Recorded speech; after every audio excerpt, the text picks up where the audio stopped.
Secondo atto intimidatorio all'impresa che sta eseguendo i lavori sul viadotto Re a Porto Empedocle, la CGIL chiede al prefetto di convocare un tavolo sulla sicurezza nei cantieri.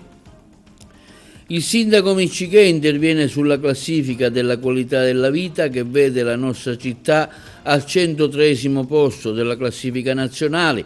Forti critiche del portavoce dell'area progressista Dispensa, dati da Baratro.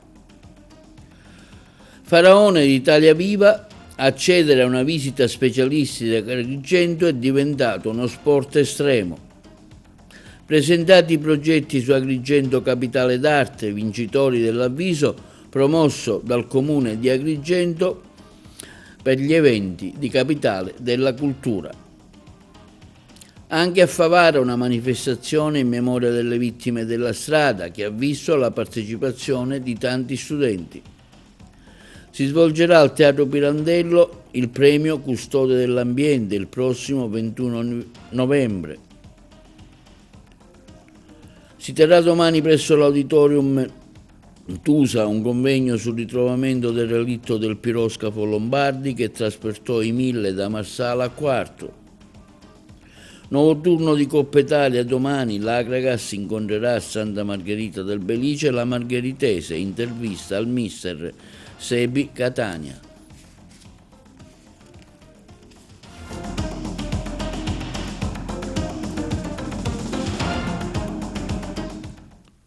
Buongiorno, benvenuti con un nuovo appuntamento di TV Notizie di oggi 18 novembre, martedì. Secondo atto intimidatorio nel giro di pochi giorni all'impresa che si sta occupando dei lavori di manutenzione straordinaria e risanamento del viadotto Re lungo la strada statale 115 sud-occidentale Sicola in territorio di Porto Empedocle. In merito interviene la CGIL di Agrigento chiedendo al prefetto Caccamo una soluzione agli attacchi della criminalità e un tavolo tecnico per la viabilità a Porto Empedocle, il nostro servizio.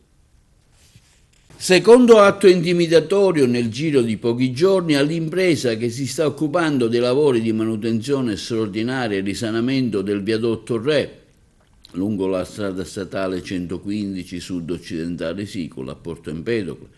Ignoti hanno scorpasso di benzina un'autovettura e un container all'interno del cantiere, quindi hanno lasciato il bidone vuoto in bella mostra al centro dell'area di cantiere. La seconda intimidazione in pochi giorni. La scorsa settimana davanti all'ingresso era stata ritrovata una bottiglia con dentro liquido infiammabile, un accendino e una cartuccia inesplosa. Sul viadotto Re sono ritornati i poliziotti che hanno posto sotto sequestro il bidone e i colleghi della scientifica hanno eseguito rilievi per cercare di trovare elementi utili all'indagine. Su quanto accaduto è intervenuta la Filea CGIL di Agrigento e la CGIL provinciale, condannando con fermezza il grave atto intimidatorio ai danni delle imprese impegnate nei lavori di manutenzione straordinaria del viadotto Re. A scoprire l'intimidazione è stato un operaio dell'azienda di Bronte che, notando alcuni oggetti sospetti, ha immediatamente allertato il numero unico d'emergenza, il 112. I carabinieri, prontamente intervenuti, hanno ritrovato e posto sotto sequestro la bottiglia contenente benzina. È un episodio inquietante che richiama quanto accaduto alcune settimane fa in via Caduti di Mazzabotto, nel quartiere agrigentino di Villa Seta, dove in un cantiere erano stati recapitati altrettanti messaggi intimidatori. Il segretario generale della Filea CGIL Francesco Cosca e il segretario della CGIL di Agrigento Alfonso Buscemi esprimono piena solidarietà ai lavoratori e ai proprietari delle imprese coinvolte. Cosca e Buscemi della CGIL si dicono certi che le indagini in corso faranno piena luce sui fatti e sulle matrici di queste intimidazioni. Il sindacato, guidato da Maurizio Landini, ricorda di avere già segnalato il rischio di possibili infiltrazioni mafiose legate all'arrivo dei lavori pubblici e dei relativi finanziamenti. Per evitare che le opere in corso e le future possano essere ostacolate in una provincia già fragile, la Filea CGIL di Agrigento si dichiara disponibile non solo a sottoscrivere protocolli d'intesa con i comuni che vorranno aderire, ma anche a sostenere ogni iniziativa utile alla crescita economica del territorio.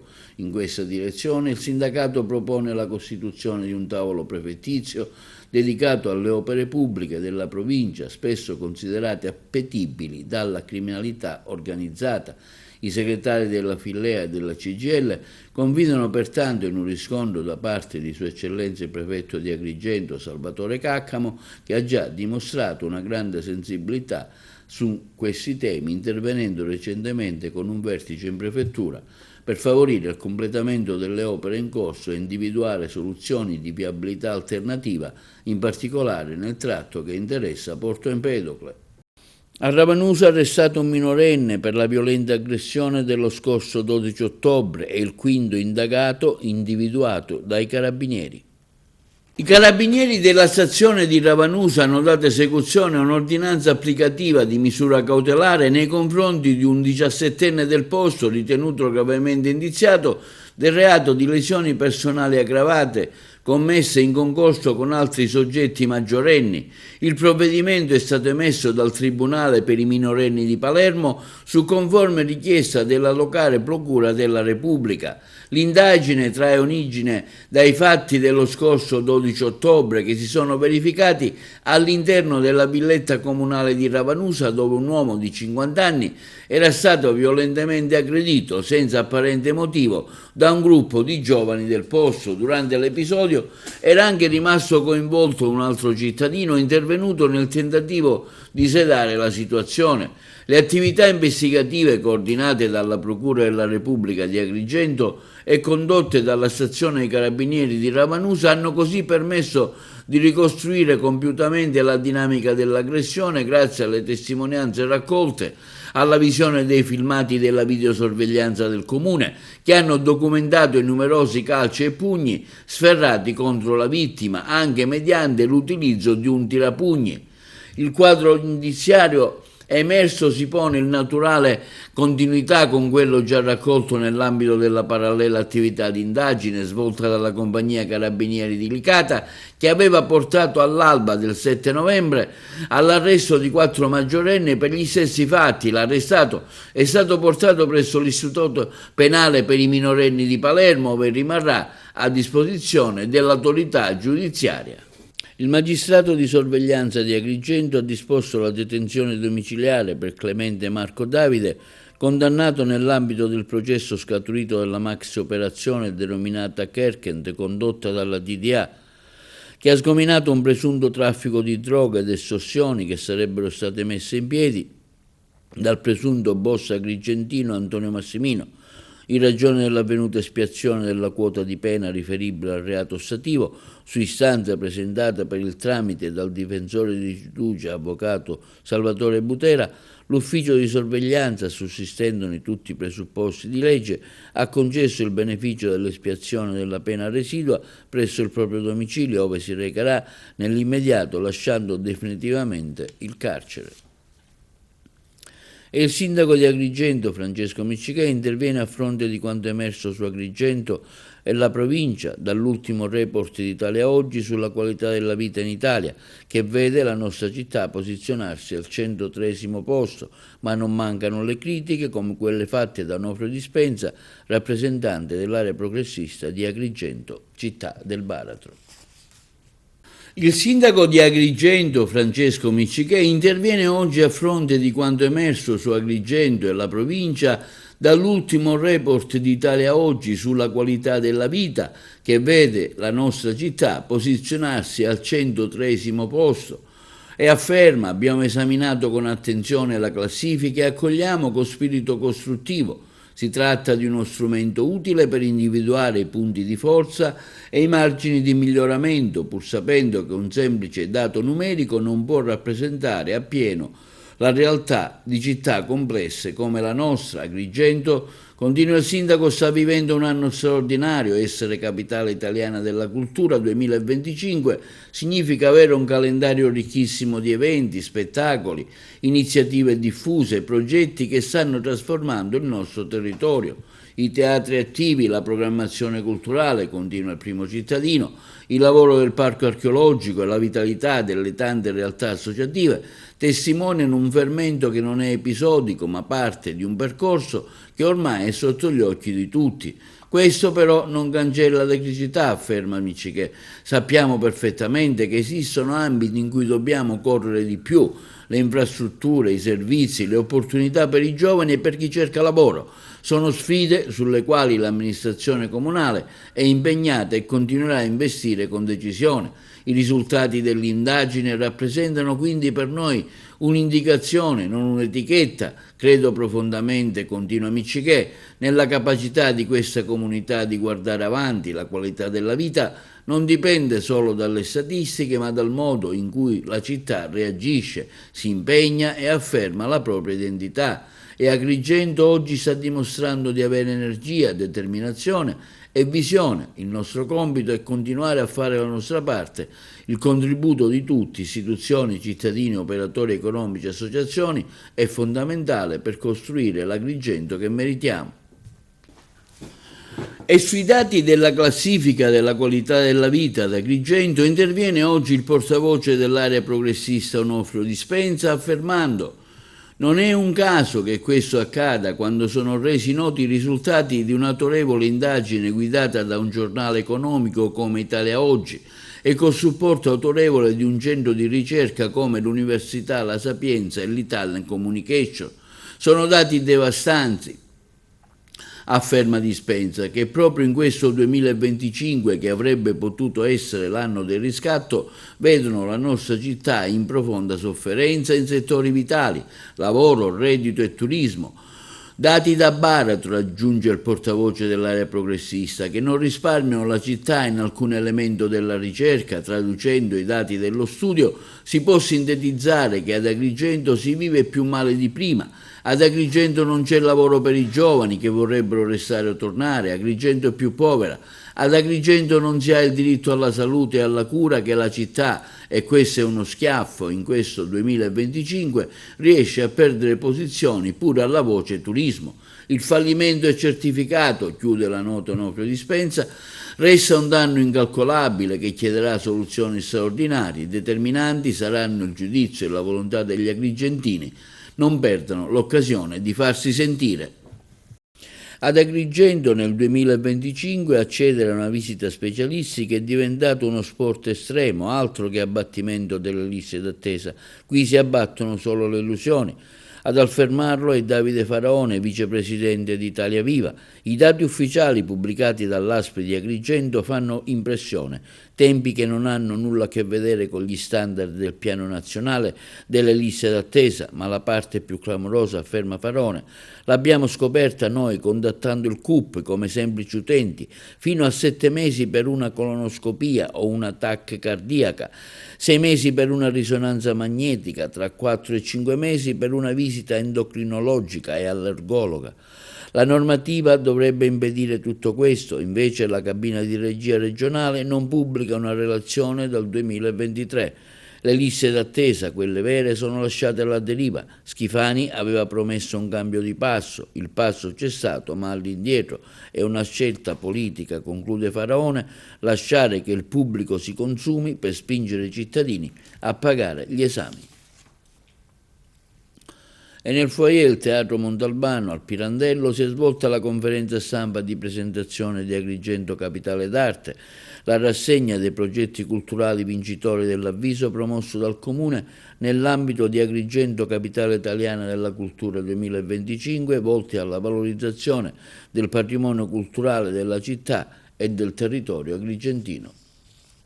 Nel foyer Pippo Montalbano del Teatro Pirandello si è svolta la conferenza stampa di presentazione di Agrigento Capitale d'Arte, una rassegna di progetti culturali vincitori dell'avviso promosso dal Comune di Agrigento nell'ambito della Capitale Italiana della Cultura 2025, volti alla valorizzazione del patrimonio culturale e del territorio agrigentino. Un ampio programma di attività selezionate da un'apposita commissione composta da Antonio Inzalaco, dirigente del settore del Comune di Agrigento nella sua qualità di presidente della commissione, Giuseppe Parello, direttore generale della Fondazione Agrigento 2025 e Vincenzo Randazzo nella qualità di rappresentante della società civile in possesso degli idonei requisiti culturali e morali. Comprende spettacoli, eventi performativi, esposizioni, attività di laboratorio, intrattenimento, di aggregazione e di inclusione sociale che promuovono e arricchiscono l'offerta culturale di qualità della nostra città, esaltando e valorizzando i talenti, le energie e le visioni che nascono nel territorio. Già da 2 settimane la città è animata con attività come mostre, laboratori del gusto, passeggiate letterarie, attività inclusive, mapping e party digitali, esperienze di benessere, laboratori di agroecologia nelle aziende biologiche, concerti tematici, iniziative sulla biodiversità marina e visite guidate nel nostro centro storico che hanno coinvolto cittadini, famiglie, scuole, visitatori, mostrando un territorio vivo pronto ad accogliere cultura, tradizione e innovazione che si intrecciano in un percorso condiviso. Si è appena conclusa la conferenza stampa per la presentazione dei 20 progetti selezionati nel bando che il Comune di Agrigento ha voluto fortemente in onore di Agrigento, capitale italiana della cultura. Sono stati selezionati i 20 progetti con un contenuto di alto valore culturale. Ringrazio quindi la commissione che l'ha esaminata, il professor Enzo Randazzo qui alla mia destra, candidato al premio Nobel per la letteratura, ma ringrazio anche le associazioni che hanno partecipato proprio per aver sentito fortemente questa vicinanza al territorio. Sono state anche coinvolte associazioni della provincia di Agrigento tipo Sciacca, Favara, e quindi ciò sta a dimostrare quello che noi volevamo, cioè coinvolgere il territorio non solo quello agrigentino ma dell'intera provincia.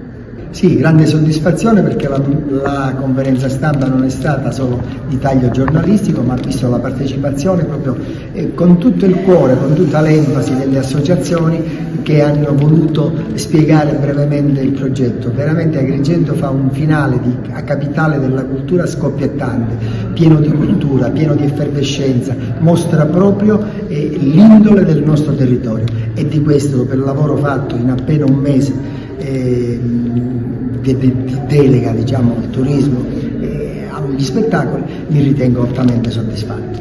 Una bellissima vigilia quella di stamattina, in cui animatori, presidenti di associazioni hanno avuto modo di esporre sinteticamente i loro progetti che, come noi avevamo già avuto modo di vedere facendo i commissari di questa commissione che li ha selezionati, sono tutti di alto profilo e di alta qualità.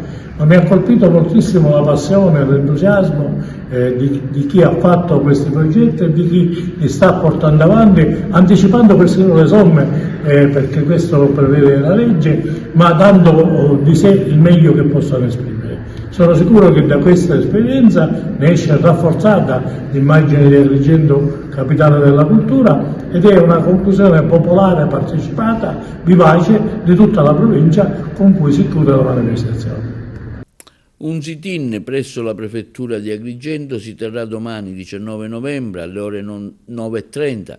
Alla mobilitazione parteciperanno Concetta Arraia, segretaria SPI-CGIL Sicilia, Alfonso Buscemi, segretario generale CGIL Agrigento, Francesco Cangemi, segretario SPI-CGIL di Agrigento, che afferma che nei prossimi 10 anni l'Italia passerà dagli attuali 45 miliardi a 145 miliardi di euro destinati alla spesa per il riarmo, una scelta politica che contrasta con le difficoltà quotidiane di milioni di pensionati, lavoratrici e lavoratori costretti a subire tagli, nuove tasse e una costante perdita del potere d'acquisto. La SPI-CGIL chiede una maggiore tutela del potere d'acquisto, la piena rivalutazione delle pensioni, aumento ed estensione della 14ª, zero fiscal drag, pensioni di garanzia per i più fragili, flessibilità in uscita e pensioni migliori per le donne. E ieri a Favara, in Piazza Paglia, si è svolta la giornata internazionale dedicata alla sensibilizzazione, prevenzione e sicurezza stradale, con una serie di iniziative che hanno coinvolto diverse scolaresche promosse in tandem con le varie associazioni delle vittime della strada e l'Automobile Club di Agrigento, il nostro servizio.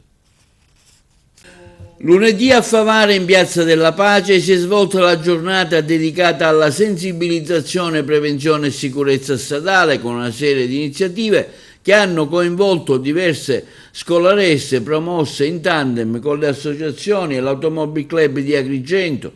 Tra le prove alle quali si sono potuti cimentare i ragazzi è stata quella del tappeto simulatore del percorso stradale con particolari occhiali 3D con i quali è stato possibile ricreare una guida sotto l'effetto di alcol e droga. Previste anche simulazioni di alcol test da parte degli agenti della Polstrada.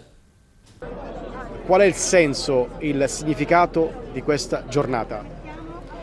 Il significato di questa giornata è racchiuso proprio nella denominazione che è stata data dall'ONU ed è la giornata a ricordo delle vittime della strada, quindi la memoria, il ricordo che serve per mettere un punto di inizio, non di fine. Non è che ricordare le vittime della strada deve essere mettere un punto di fine, ma deve essere il punto di fulcro iniziale. Da qui dobbiamo partire per fare prevenzione a tappeto, è quello che noi come associazione stiamo facendo. Ieri abbiamo celebrato dal punto di vista spirituale questo evento e oggi invece lo stiamo celebrando in maniera fattiva abbiamo portato i ragazzi qui a Favara alla Piazza Pace e abbiamo portato il crashing test che è fare provare proprio ai ragazzi sulla propria pelle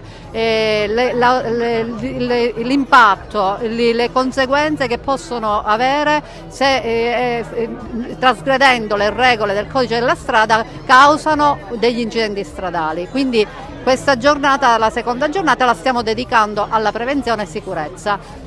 Lei ha perso un figlio a causa di un incidente stradale. La sua vita com'è cambiata? La vita cambia cambia pure il tono di voce quando si parla di questo argomento, perché la vita viene rivoluzionata, è uno tsunami interiore che si riflette anche esteriormente nella famiglia, perché sono quelli più vicini che avvertono questa differenza, cambia tutto, cambia l'essenza, proprio si ricomincia una vita diversa. Diciamo che ci si adatta a questa nuova vita, però noi dell'associazione, anche grazie al sostegno del gruppo AMA che ci collabora, diamo sostegno appunto a queste famiglie che si trovano in questa circostanza, perché non è facile, è un rimettersi all'impiedi quotidianamente. Siamo come dei birilli, dei birilli in balia a traumi anche piccoli incidenti ordinari della nostra vita in noi possono creare proprio tsunami, appunto, delle deviazioni proprio, e quindi dobbiamo stare sempre in guardia. Questo evento, questa iniziativa per te cosa rappresenta? Cosa vuol dire? Rappresenta una cosa molto importante, perché comunque ci sono molti incidenti anche a causa di ragazzi che non conoscono, diciamo, il limite della velocità, oppure anche, diciamo, i pericoli che ci possono essere in strada. Questa iniziativa è molto importante appunto per dare consapevolezza soprattutto ai giovani che comunque sbagliano molto spesso.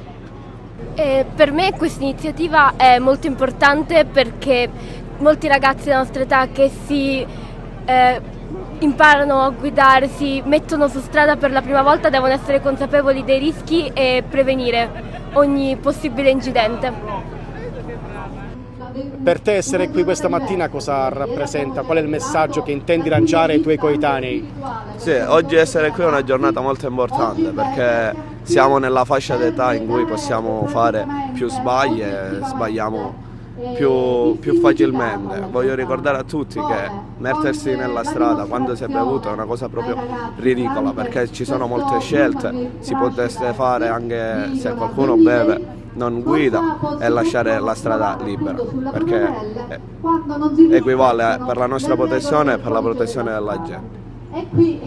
Oggi, 18 novembre, la Chiesa italiana celebra la giornata nazionale di preghiera per le vittime e i sopravvissuti agli abusi, istituita dalla Conferenza Episcopale Italiana per ricordare le vittime, promuovere la cultura della prevenzione e rinnovare l'impegno della comunità ecclesiale nella tutela dei più fragili.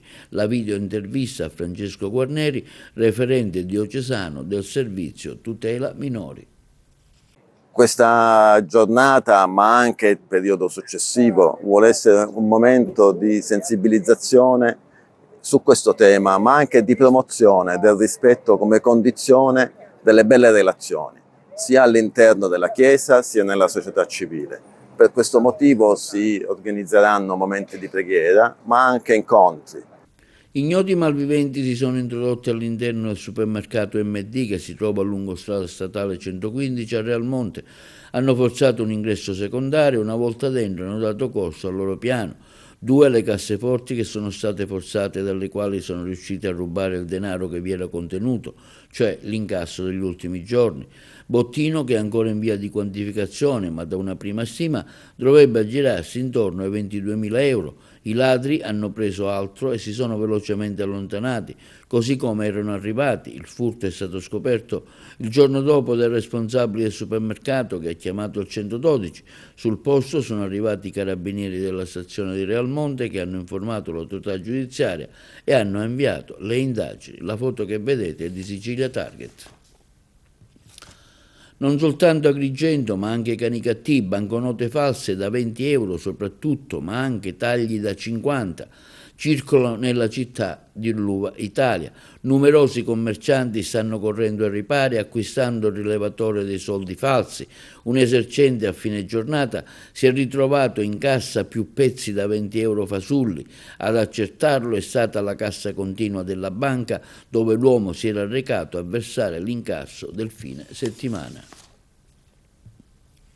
E l'assessore regionale Giusy Savarino presenta la prima edizione del premio Custode dell'Ambiente istituito dall'assessorato al territorio e ambiente della regione siciliana in collaborazione con l'ARPA Sicilia. La cerimonia di consegna è fissata per il 21 novembre al Teatro Pirandello di Agrigento. Prevista anche la presenza del presidente della regione siciliana Cuffaro, del presidente La Russa e del presidente dell'Assemblea regionale siciliana Galvagno. La videointervista dell'assessore regionale all'ambiente Savarino. La regione siciliana per la prima volta nella storia ha deciso di riconoscere un premio, Custode dell'Ambiente, a quelle realtà siciliane che sanno creare sviluppo con un'attenzione alla sostenibilità ambientale. Ci sono delle realtà imprenditoriali molto solide, molto importanti, che questo lo fanno da anni, e ci sono anche piccole start-up o nuove realtà siciliane che hanno cominciato a farlo da poco. Ci sono artisti, ci sono anche enti pubblici che fanno questo tipo di politica. Ebbene, con il governo Schifani abbiamo deciso di accendere un faro su queste realtà, perché diventino anche pedagogiche, facciano da esempio per gli altri, e poi perché la regione siciliana è stata la prima regione d'Italia a istituire una riserva. Il resto d'Italia è arrivato un decennio dopo. Noi questo sentimento, questa sensibilità ce l'abbiamo e la dobbiamo saper preservare, tutelare e anche, perché no, fare conoscere al resto del mondo. Noi siamo anche questo, noi siamo anche bravi in questo. E il 21 novembre, insieme a tante personalità istituzionali, il presidente Schifani, il presidente La Russa, il presidente Galvagno, tanti deputati, senatori e rappresentanti istituzionali, saremo ad Agrigento al Teatro Pirandello e consegneremo il premio Custode dell'Ambiente a queste realtà che già esistono e ambasciatori dell'ambiente a chi nel mondo farà conoscere questa nostra bella sensibilità siciliana di sostenibilità ambientale e di tutela degli habitat naturali. E per la prima volta in Sicilia presente Miss Italia Cata Buccicchio e ospite di una gioielleria di Favara per una presenza ufficiale. Favara sotto i riflettori della bellezza. Per la prima volta in Sicilia, Katia Bucchicchio, Miss Italia 2025, conquista tutti con fascino, sorriso e disponibilità.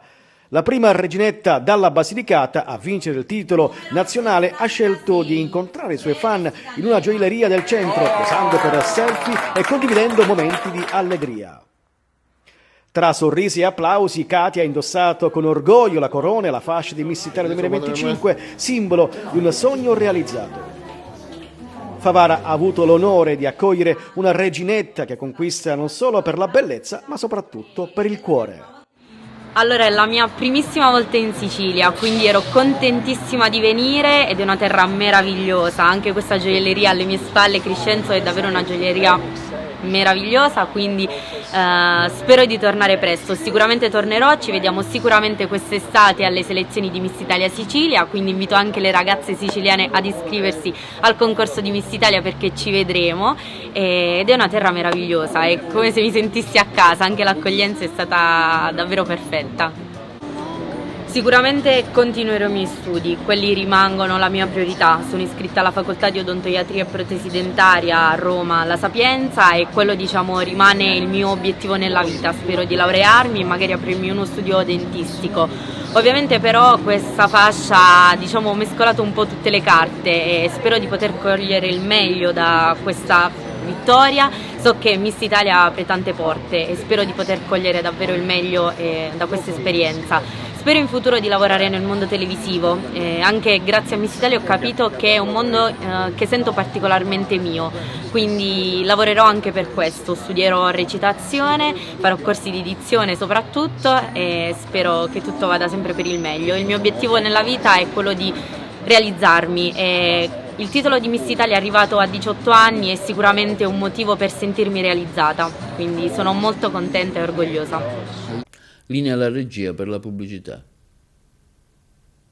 L'intelligenza artificiale entra nelle sale operatorie, così cambieranno gli interventi ortopedici in Sicilia, mentre medici e pazienti resteranno connessi per la successiva fase di recupero. Ce ne parlano meglio i colleghi di Palermo. Fai una visita o conoscere gli orari, sono a sua disposizione. Intelligenza artificiale nel rapporto medico-paziente è fondamentale, quindi non solo sala operatoria, ma pre e post sicuramente, perché è un sistema di gestione che non solo facilita il paziente nell'avere delle risposte, ma soprattutto è di immediato riscontro. E quindi sono delle tecnologie che sicuramente sono attuali e diventeranno sempre più attuali in futuro, perché sono fondamentali. La chirurgia ortopedica, il rapporto medico-paziente è fondamentale nella riabilitazione e quindi questi sistemi di intelligenza artificiale, che sono delle app poi collegate, possono dare il polso della situazione o l'andamento riabilitativo di un paziente anche a distanza, e quindi avere magari con degli aggiornamenti anche settimanali da parte del paziente nelle nostre app un sistema di controllo anche nella riabilitazione, fondamentale per quanto riguarda per esempio la protesi. Oggi l'intelligenza artificiale la possiamo integrare in app, la possiamo integrare in internet, la possiamo integrare su WhatsApp, su Telegram o semplicemente su un centralino che risponde al telefono. Il paziente, su tutte le domande relative a un medico, a un intervento, a una casa di cura, a un ospedale, può chiamare o può rivolgersi al numero WhatsApp 24 ore su 24, 7 giorni su 7, e una voce amica gli risponderà e gli starà vicino e l'accompagnerà in tutto il percorso di cura, dalla fase preoperatoria alla fase intraoperatoria fino alla riabilitazione e al percorso di cura nel caso di pazienti cronici che saranno monitorati per anni. Da sempre abbiamo puntato all'innovazione per fornire ai nostri pazienti una sanità di qualità e quindi delle prestazioni di massima efficienza ed efficacia. E proprio in questo senso anche l'intelligenza artificiale ci dà una mano sia nel processo di comunicazione con il paziente. Migliorare la comunicazione con i nostri utenti è senz'altro qualcosa che noi perseguiamo, proprio perché vogliamo essere sempre più vicini e rendere le cose al paziente quanto più semplice possibile. Partecipazione e confronto al dibattito su sanità, legalità e bene comune. I colleghi di Messina. Il signor Cuffaro, mi rendo conto che c'è un problema oggettivo. E da questa piazza, lo dico, da questa sala, lo dico ai giornalisti, partirà un disegno di legge che depositerò già domani all'Assemblea regionale che impedisce, badate bene, che impedisce incompatibilità con quei sindaci che hanno comunque delle aziende vicine indirettamente a loro col comparto sanitario. Sapete perché? Perché il sindaco è l'autorità sanitaria e c'è un conflitto di interessi. Prosegue con determinazione l'impegno del Comitato Cambio di Rotta. Assemblea permanente per l'ospedale e la salute dei Nebrodi, nella difesa del diritto alla salute e nella battaglia per restituire un futuro all'ospedale di Sant'Agata di Militello. Nei giorni scorsi il Salone della Parrocchia Sacro Cuore ha ospitato un partecipato incontro pubblico dal titolo Sanità, legalità e bene comune, che ha richiamato cittadini, attivisti e rappresentanti delle istituzioni. L'iniziativa, spiegano i promotori, nasce dall'urgenza di liberare Sant'Agata, i Nebrodi e l'intera Sicilia da un sistema politico-sanitario che negli anni ha mostrato tutti i suoi limiti, lasciando sul territorio strutture abbandonate, servizi depotenziati e cittadini privati di diritti essenziali. Un appuntamento ha ribadito Ismaele Lavardera, deputato dell'Assemblea regionale siciliana, per ribadire le richieste di efficienza, trasparenza e reale attenzione ai bisogni delle comunità locali. Una regione inadeguata, forse mi permetto di dire anche una deputazione locale di questi territori che non ha dato le risposte, soprattutto diciamo che i cittadini si aspettano. Fondamentalmente siete dimenticati in una provincia che già ha diverse difficoltà nel campo della sanità, ad esempio, nelle nomine, nelle scelte, c'è una spartizione che fa paura e purtroppo la vostra comunità ne paga le conseguenze. Ho voluto accettare questo invito di essere qua a confrontarci con la comunità che ha bisogno di non avere nomine calate dall'alto semplicemente perché si le seguono logiche partitiche e spartitorie. Bisogna rilanciare la Sicilia perché quello che accade a Sant'Agata in piccolo è esattamente quello che accade nel resto della Sicilia. Il marcio nella gestione della cosa pubblica è ovunque ed è prassi, è un notabilato che si struttura costantemente e continuamente e che fa scappare le persone per bene. Al dibattito è intervenuto anche Davide Faraone, deputato alla Camera, che ha ricordato come negli anni il territorio abbia incontrato chi ha promesso e poi dimenticato, ma anche persone che con serenità e impegno continuano a battersi affinché salute, legalità e giustizia sociale tornino al centro del dibattito politico. Noi dobbiamo riportare grossa parte di quel 63% di persone che non hanno votato, dobbiamo portarle di nuovo a votare con un progetto innovativo di cambiamento radicale rispetto al cambiamento attuale che dobbiamo riuscire a mettere in campo, partendo sicuramente dalla mozione di sfiducia,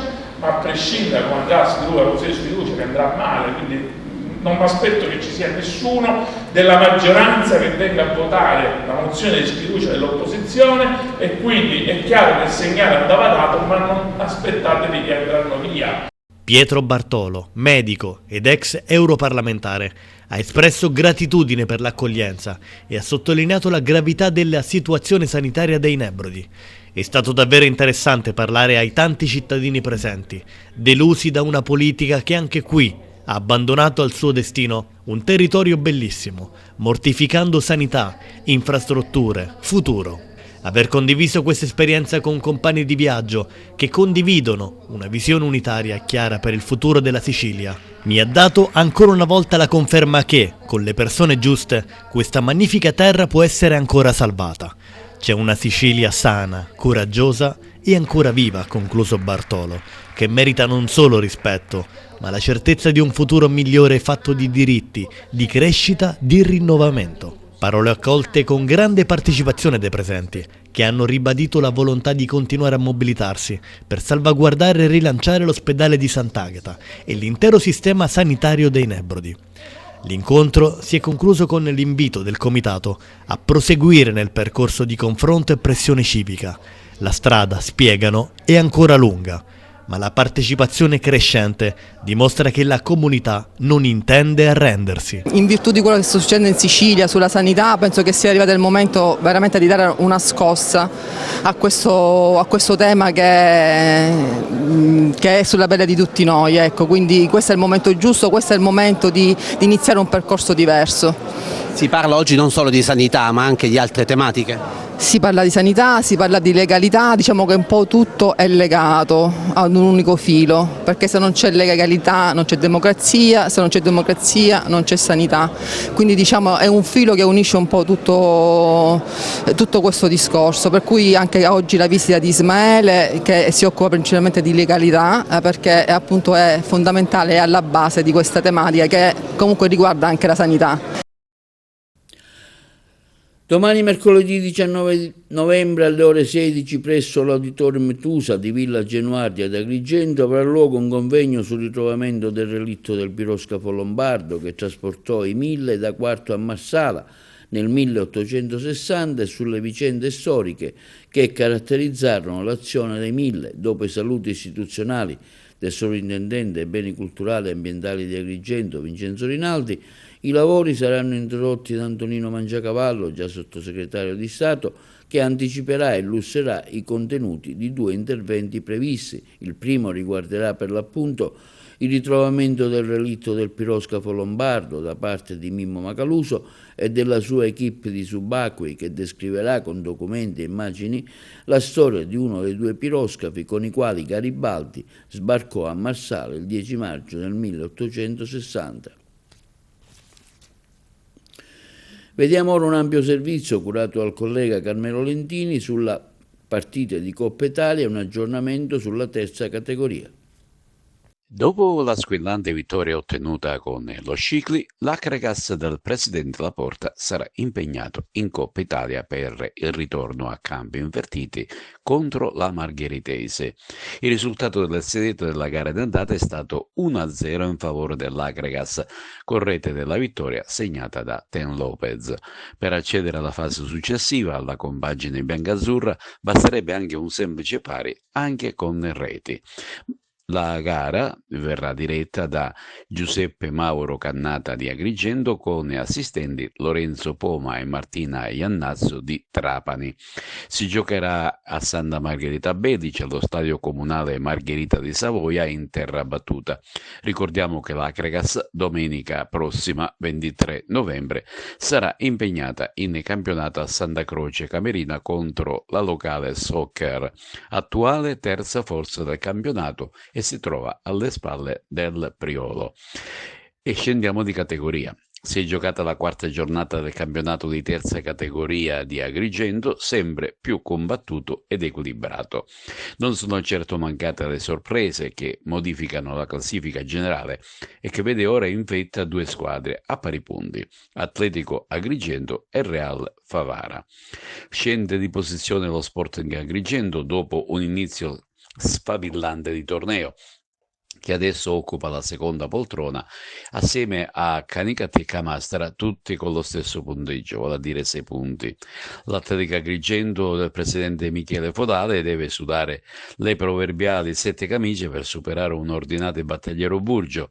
La gara si sblocca grazie alla rete vincente di Lamin Gesei. Non si è giocata la sfida Pro Ribera e Real Favara per un lutto che ha colpito la compagine crispina in seguito alla morte in un incidente stradale di un proprio dirigente. Nella struttura di Fontanelle, Arachiri del locale Sporting Acregas che cede sotto i colpi del Canicattì. Le reti portano la firma di Perez e Carlino, mentre Sabar ha accorciato le distanze per lo Sporting. Con una rete di Butticelli, Muxar ottiene la sua prima vittoria di campionato. 6 invece le reti inflitte dall'Atletico Burgio al malcapitato Real Castelterminese, che era riuscito a segnare per primo con Giarrizzo. Poi i gol dei padroni di casa con una tripletta di Cusumano, doppietta di Parisi ed una autorete. Dunque la quinta giornata, la prossima, riserva scontri molto importanti, tipo Real Castelterminese Camastra, Real Favara, Atletico Gattopardo, Atletico Burgio, Atletico Agrigento, Muxar Burgio, Ponte di Ferro Sporting Acregas e infine Canicattì Pro Ribera. Sempre in tema di Coppa Italia, secondo round per l'Acregas per blindare i 16esimi e andare agli ottavi. La partita si disputerà mercoledì pomeriggio a Santa Margherita del Belice contro la Margheritese alle 14:30. Sentiamo in merito il mister Sebi Catania che afferma mantenere alta l'attenzione. Mister, ha archiviato il match con lo Scicli, terminato con un punteggio tennistico, c'è da pensare subito alla sfida di Coppa Italia. Secondo round, questa volta si gioca sul campo della Margheritese, si riparte dall'1-0 dell'andata.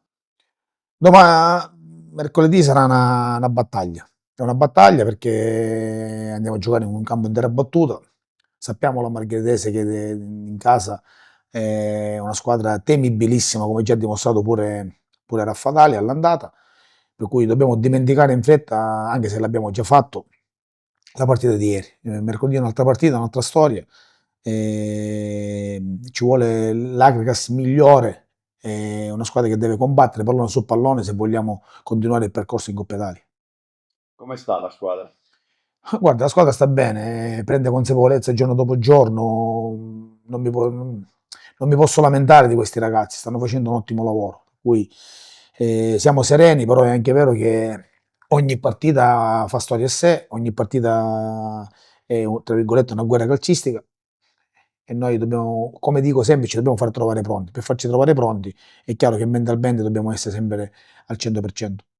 Rizzo è uscito, è stato sostituito domenica per un problema muscolare, pare.